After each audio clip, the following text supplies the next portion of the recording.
Muchas bendiciones a todos en este día. Espero encontrarlos bendecidos y en victoria. Mi nombre es el pastor Geraldo Lavoy y en este video quiero hablar o comenzar a hablar sobre una rama del estudio de la Biblia, el estudio de la teología llamado soteriología.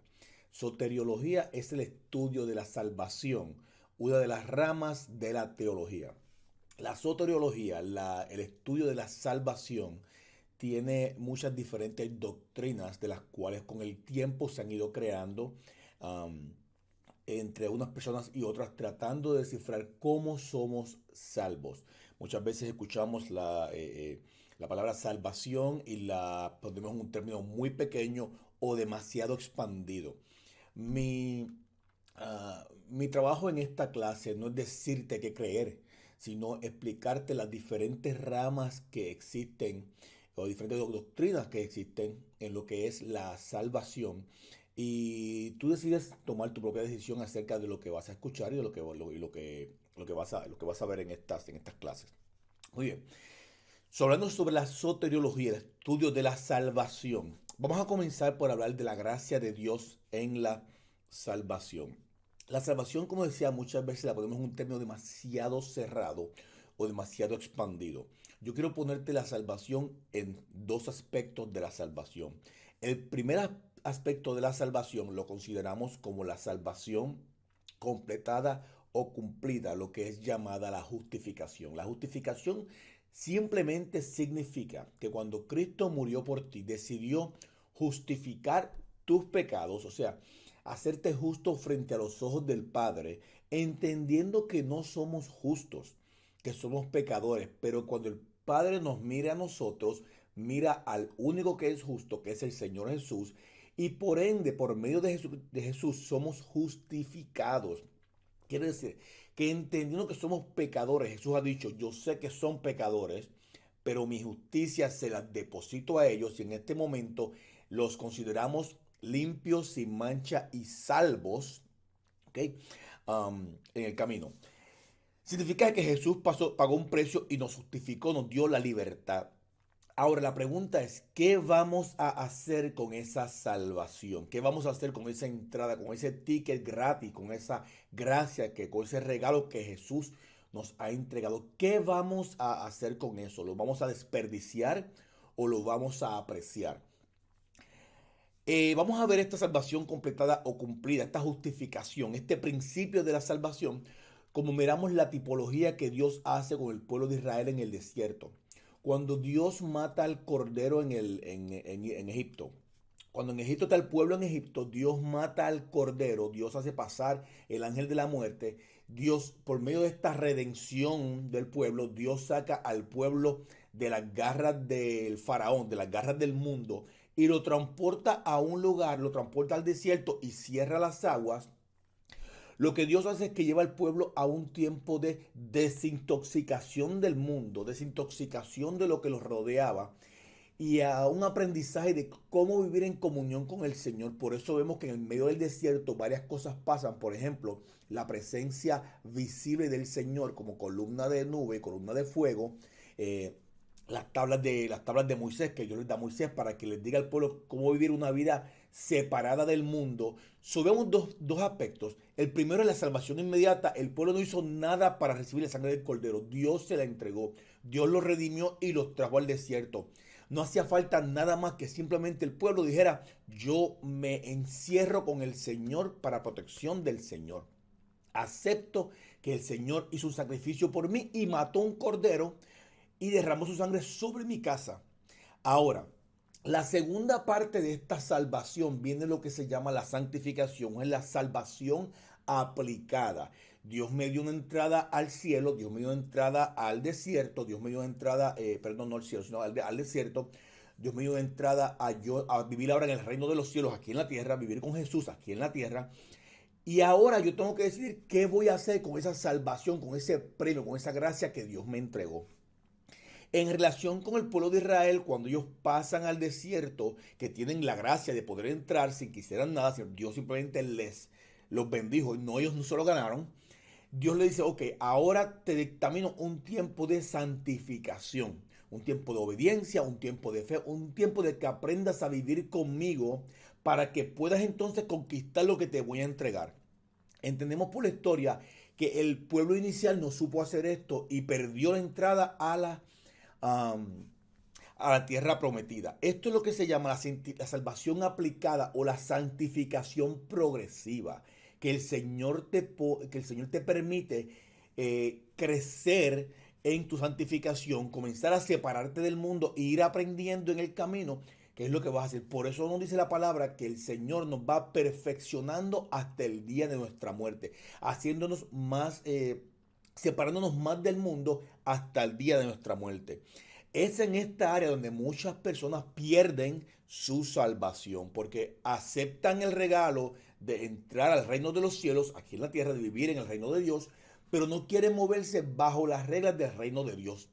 Entonces, no hacemos las cosas para Dios, para ganarnos el cielo, pero sí las hacemos porque me dice la palabra, sí las hacemos para mantenernos en este reino, porque me dice la palabra, una, que por sus frutos los conoceréis, y segundo, que la fe sin obras es obra muerta. Quiere decir que si yo soy alguien que vengo al reino de los cielos, que yo salgo de mi Egipto, y aún en mi desierto continúo haciendo las cosas de mi Egipto, nunca salí de mi Egipto. Entonces nunca realmente aprecié y recibí esta salvación que el Señor me dio. La salvación es dos cosas. Una experiencia inmediata, que es la salvación. Cuando vinimos a Cristo, inmediatamente nos dan un ticket de que tenemos entrada al reino de los cielos. Y al mismo tiempo una experiencia progresiva, la cual es, yo tengo el ticket, pero ahora tengo que mantenerme en ese lugar. Imagínate con esta analogía de que yo puedo entrar a las Olimpiadas sin hacer nada. Alguien me dice, tú vas a entrar a las Olimpiadas. Y yo entro a las Olimpiadas, me dieron un ticket gratis. Yo no hice nada para entrar, simplemente me escogieron. Ahora, una vez allí dentro, ¿qué yo voy a hacer? Para yo mantenerme en este lugar, es la analogía que Pablo nos hace cuando habla acerca de que somos unos soldados, que somos como atletas y que corramos hasta la meta. Nos está diciendo, se trata de perseverancia, continuar en el Señor. La salvación es algo lo cual la Biblia lo expresa en tres tiempos en la vida del creyente. Dice, ha sido salvo, está siendo salvo y será salvo. Ha sido salvo es que el cristiano ha sido salvo, sacado de la culpa del pecado. Ya el pecado no nos domina. Somos libres de la culpa, de esa sombra del pecado. Liberados para buenas obras. Quiere decir que si hemos sido salvos es porque ya Dios vino por nosotros, murió por nosotros. Con su gracia nos entregó la oportunidad de entrar al reino de los cielos. Y la culpa del pecado, ya yo soy salvo de esa culpa del pecado. Ahora, me dice Romanos 6, 11 al 14. Así también vosotros consideraos muertos al pecado, pero vivos para Dios en Cristo Jesús, Señor nuestro.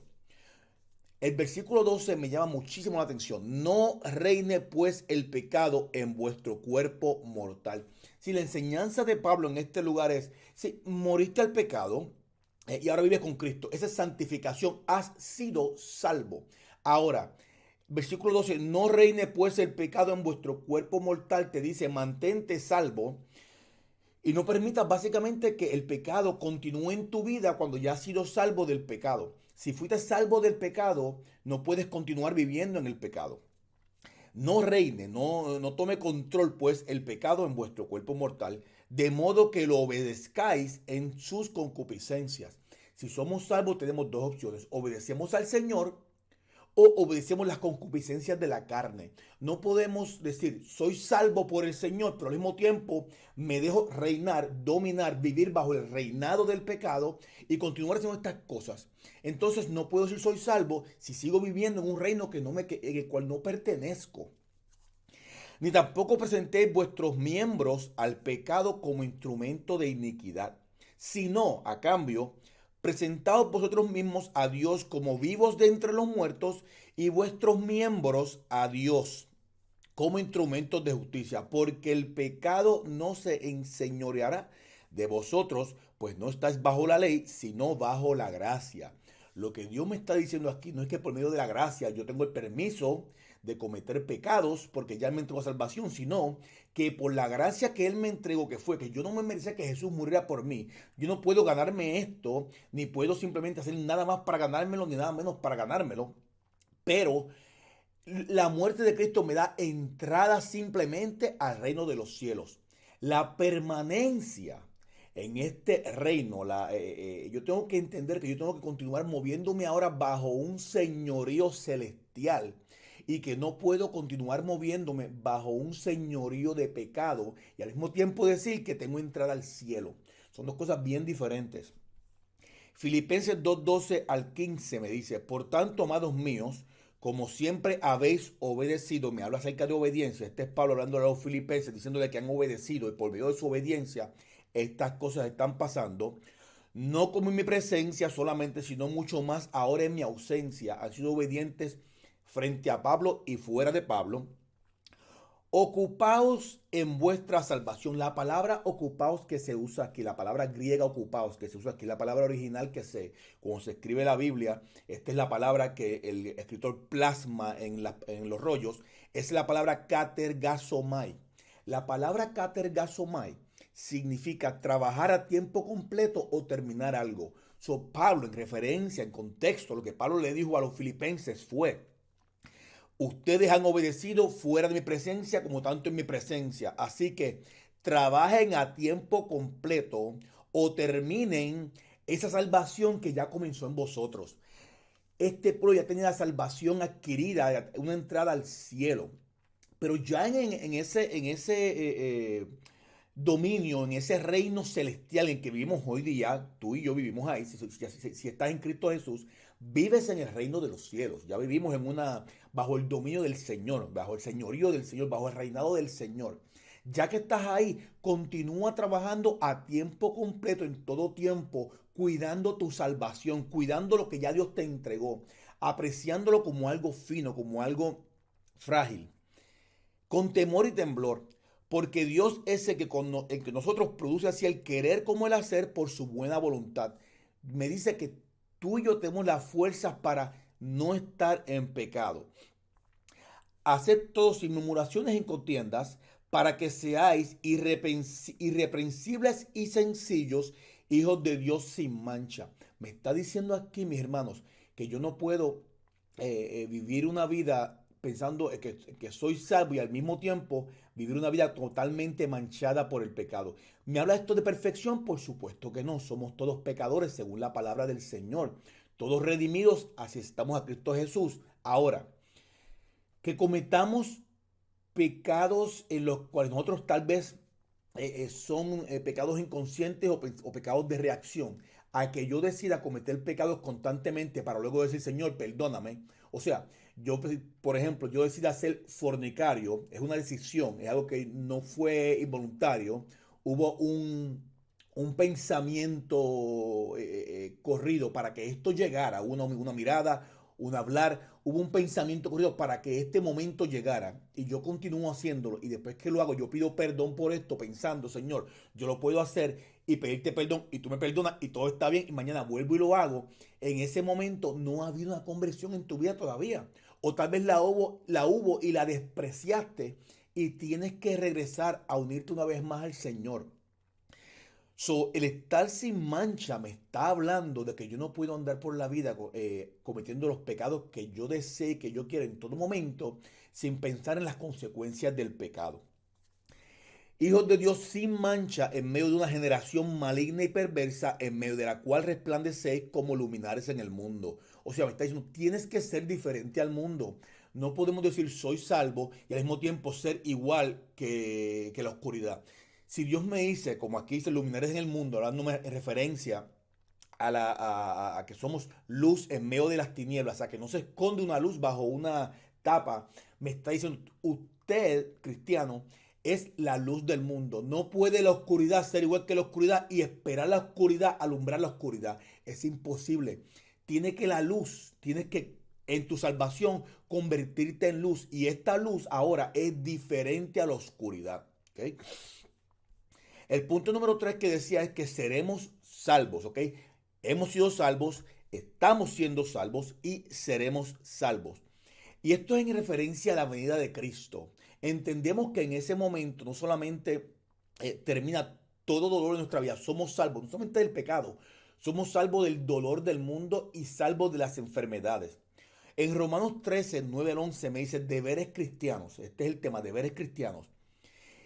Y me dice en referencia a esto, porque no adulterarás, no matarás, no hurtarás, no dirás falso testimonio, no codiciarás, y cualquier otro mandamiento en esta sentencia se resume. Amarás a tu prójimo como a ti mismo.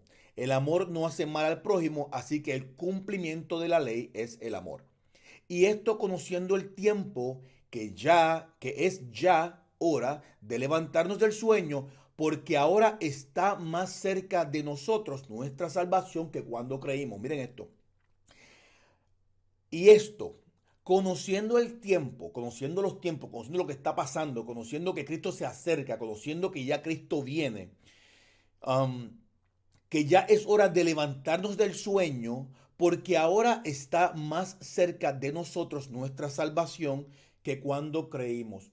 Me está haciendo referencia a la salvación de la venida del Señor y la salvación que recibimos en el momento que creímos. ¿Sí?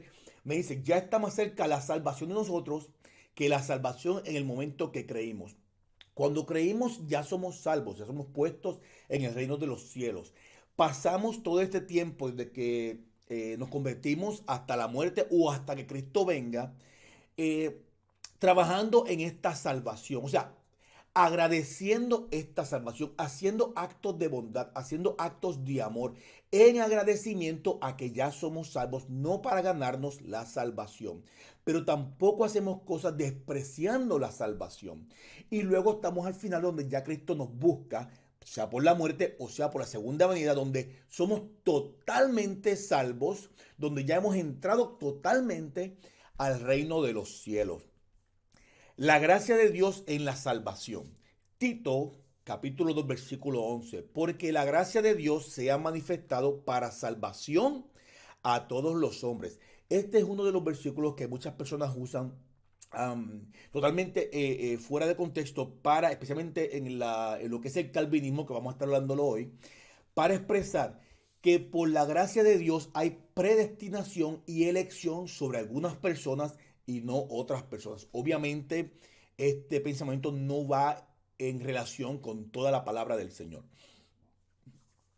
La gracia de Dios en referencia a la salvación me dice que somos salvos, puestos en una posición por gracia, como un regalo, que no estoy puesto allí por mis méritos, no dice que me mantiene allí de la misma forma. ¿Okay? La gracia de Dios simplemente es que el regalo de Dios para mi vida es este, que Él envió a Jesús aquí a la tierra a morir por mí, para que yo no sufriera por mis pecados, Cristo sufriría por ellos. Y la gracia de Dios se manifiesta de esta forma, que yo me merezco un castigo, pero yo no recibo ese castigo porque al Cristo por ir por mí, Él me hace inocente. Pero yo tengo que recibir ese regalo y tengo que mantener ese regalo. Muchas veces confundimos que simplemente, y esta es una excusa para muchos para continuar en su vida pecaminosa, continuar pecando, simplemente pensando, como Cristo murió por mí, ya no importa qué pecado yo cometa, Cristo simplemente va a tomar todos mis pecados y continuar perdonándolos y perdonándolos y perdonándolos. Y simplemente ya me gané el cielo y soy, como decimos muchas veces, salvo, siempre salvo. Este progreso se refiere a que Dios no estaba en la obligación de salvar al hombre. Dios es Dios y no tenía por qué, no tenía obligación con el hombre para salvarlo. Pero aún así decidió crear una manera, un regalo en la cual el ser humano sea salvo. Recuerden que les leí Tito 2:11, dice, porque la gracia de Dios se ha manifestado para salvación de todos los hombres. Si leímos un poquito más en este mismo capítulo, el mismo libro, el mismo palabra de Pablo a Tito, y leemos Tito 2:12 al 14, miren lo que dice. Enseñándonos que renunciando a la impiedad, esta es la gracia de Dios, ¿ok? 2:11, la gracia de Dios se manifestó para salvación. Versículo 12, enseñándonos que, renunciando a la impiedad y a los deseos mundanos, vivamos en este siglo, sobria, justa y piadosamente. No me dice que la gracia de Dios se manifestó para que yo acepte a Cristo y haga lo que yo quiera hacer, sino que me dice, se manifestó la gracia de Dios para salvación. Y la gracia de Dios me pide a mí que yo renuncie a la impiedad, que renuncie a los deseos mundanos y que vivamos en este siglo sobria, o sea, sobriedad con una mente clara, justa y piadosamente, aguardando la esperanza bienaventurada y la manifestación gloriosa de nuestro gran Dios y Salvador Jesucristo. Me dice, la gracia de Dios se manifestó, viene la salvación por medio de Cristo. Entre medio de esta salvación se encuentra que yo tengo que renunciar a la impiedad, renunciar a los deseos mundanos, vivir de una manera con una mente clara, justa y piadosamente, porque estoy esperando la manifestación gloriosa de nuestro gran Dios y Salvador Jesucristo. Fuimos salvos, estamos siendo salvos y seremos salvos.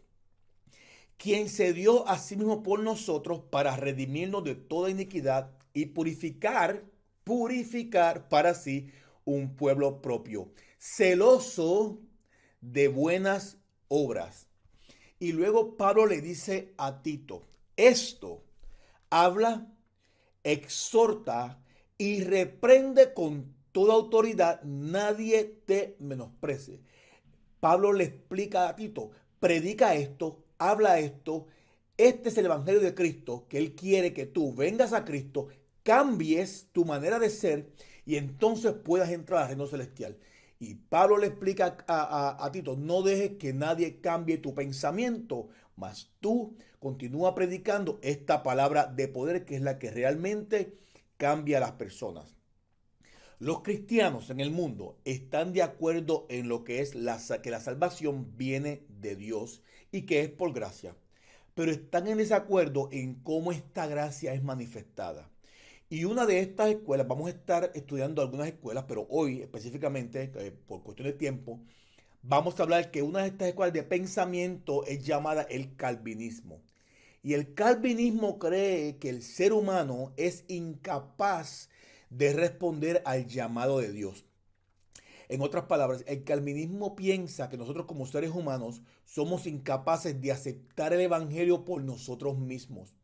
Que nuestro pensamiento pecaminoso es tan y tan depravado que sería imposible que nosotros, por nuestro razonamiento y pensamiento, podamos responder al llamado de Dios.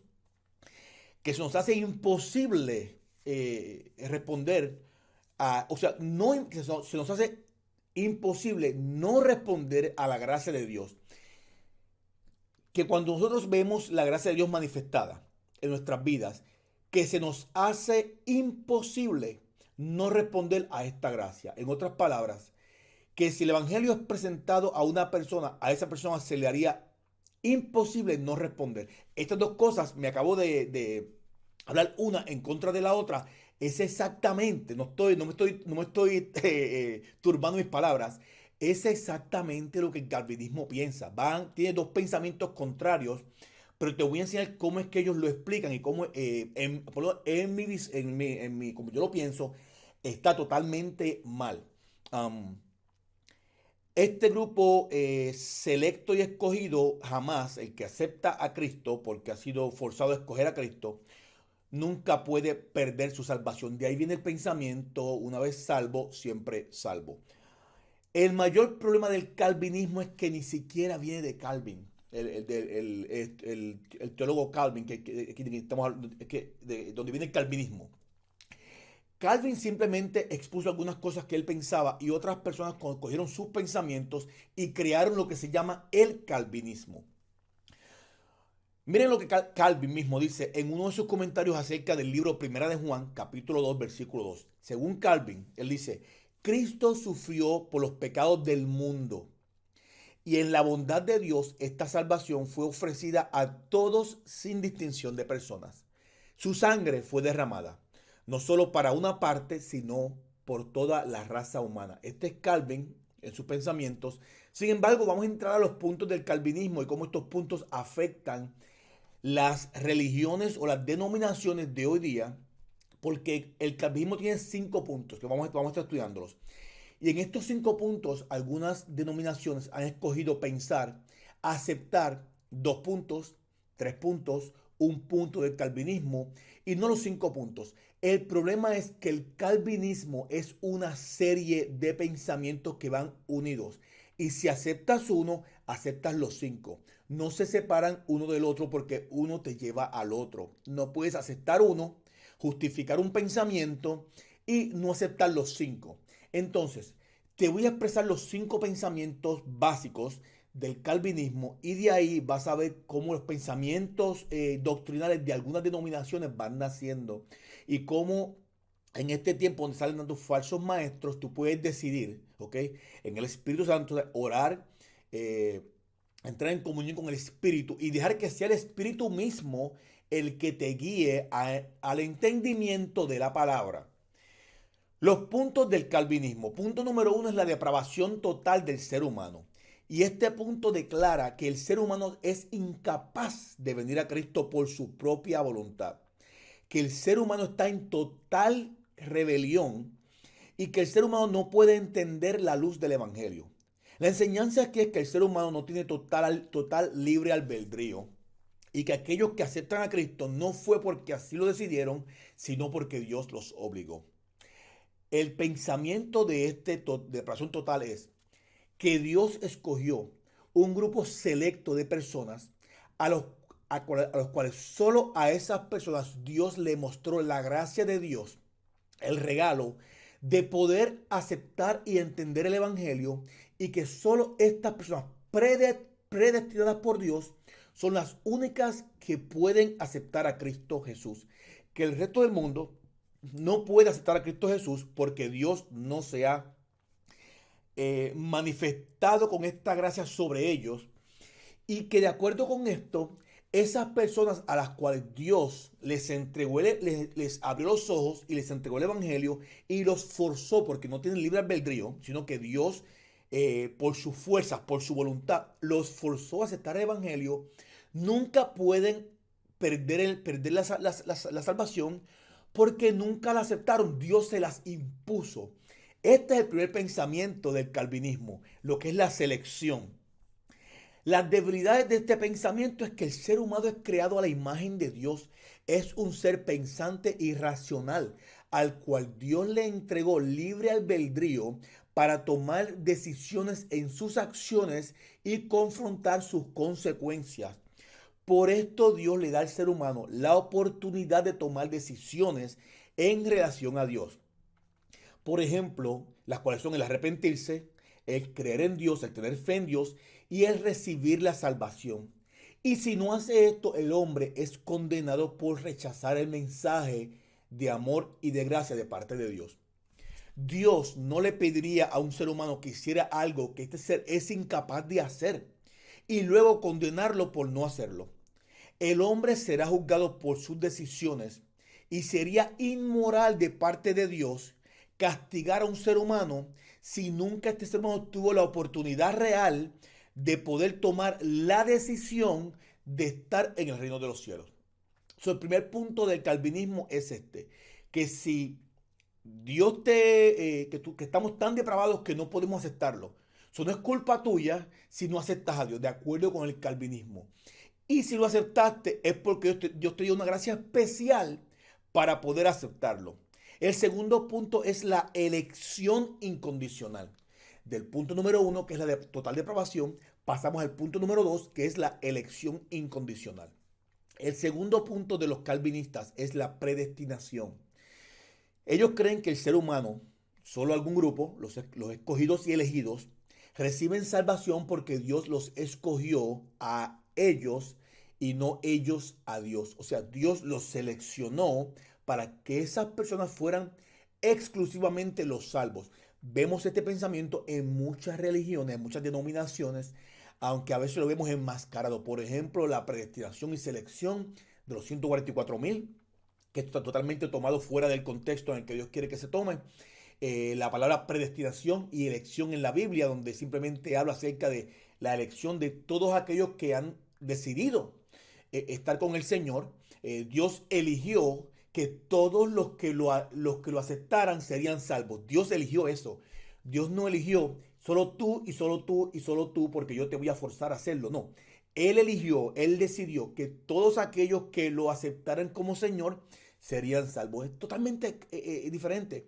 Predestinación. Dios predestinó que en el tiempo que estamos viviendo va a haber un principio del mundo, va a haber un fin del mundo y que en el medio de esto él ha predestinado que todos aquellos que han decidido entrar al reino, aceptar a Cristo como su Salvador, serán parte de este reino. Pero no me está hablando acerca de una predestinación específica de una persona u otra o una elección. La Biblia usa términos como predestinación y los elegidos, pero jamás se refirió a una preelección por parte de Dios de un grupo de personas.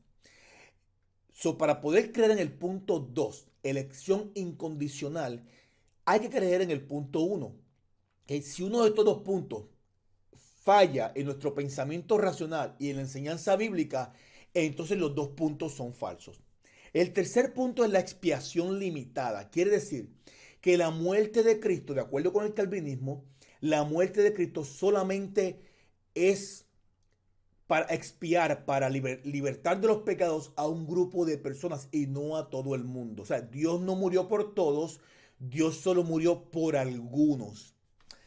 Entendemos claramente que esto no va con la enseñanza bíblica. La Biblia nos enseña que Jesús murió por todos, pecadores y no pecadores, los que lo aceptan y los que no lo aceptan.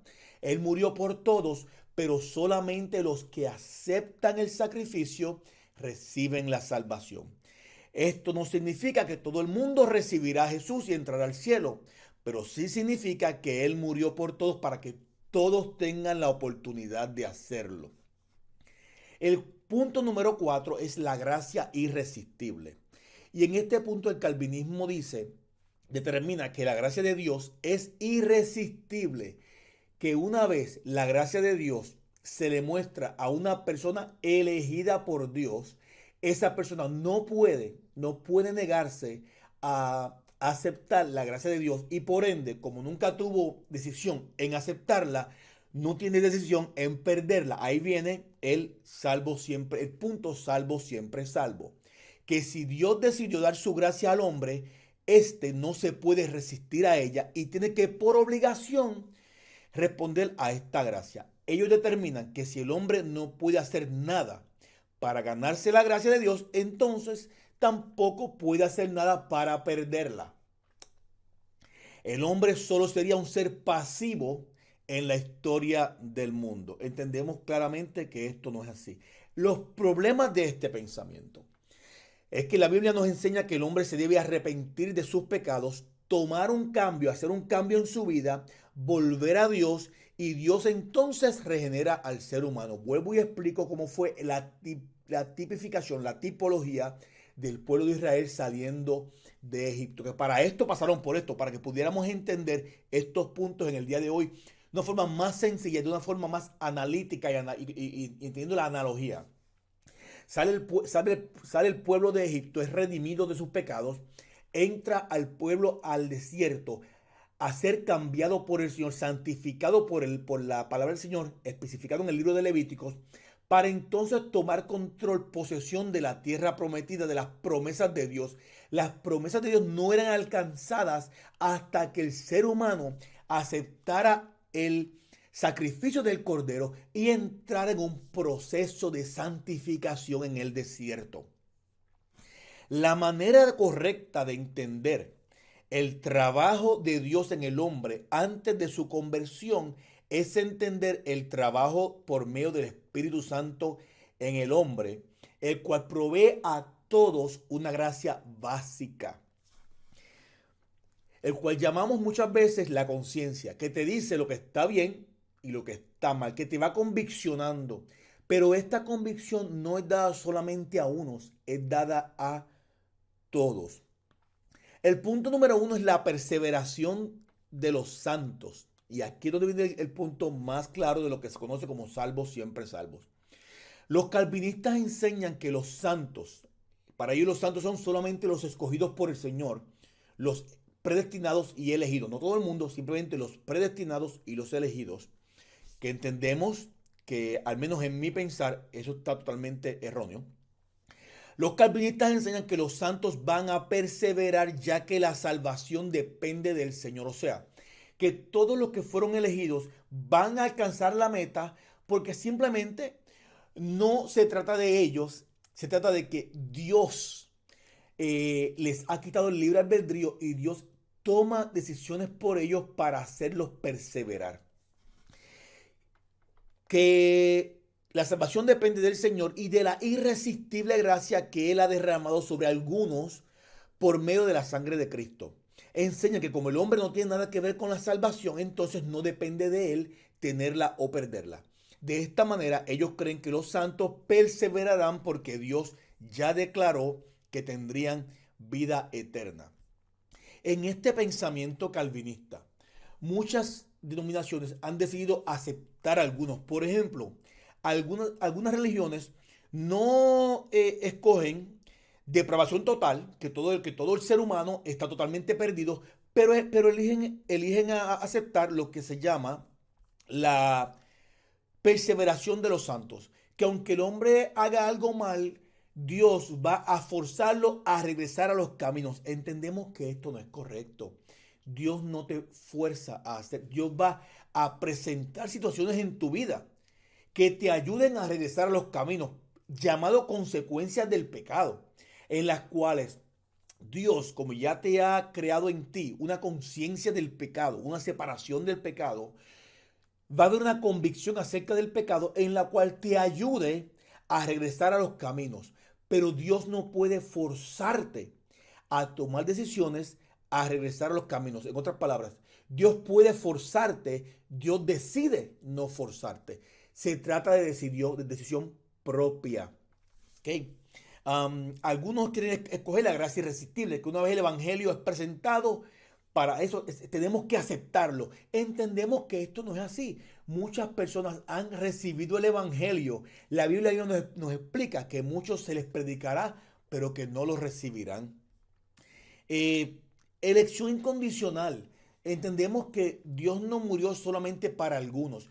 Cualquiera de los puntos que una denominación decida aceptar, tiene que aceptar los 5 puntos del calvinismo y no solo un punto. Ahora, esto es solamente una de las escuelas de pensamiento de las cuales muchas denominaciones han decidido tomar alguna información y expandir su doctrina sobre esto.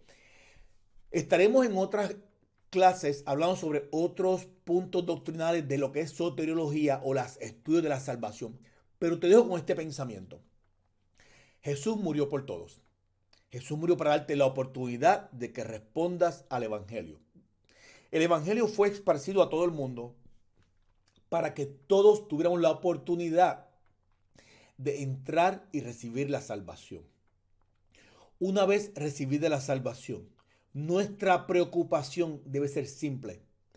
Tenemos un Dios que nos ama tanto y que nos pide que estemos en comunión con Él, que simplemente queremos hacer lo bueno y queremos mostrar el amor por Dios y el amor por el prójimo, basado en amor, simplemente no para ganarme el cielo o no por miedo al infierno, simplemente porque amo tanto a Dios que quiero imitar las obras de mi Señor Jesucristo y quiero que de mí fluya lo que fluye del Cristo.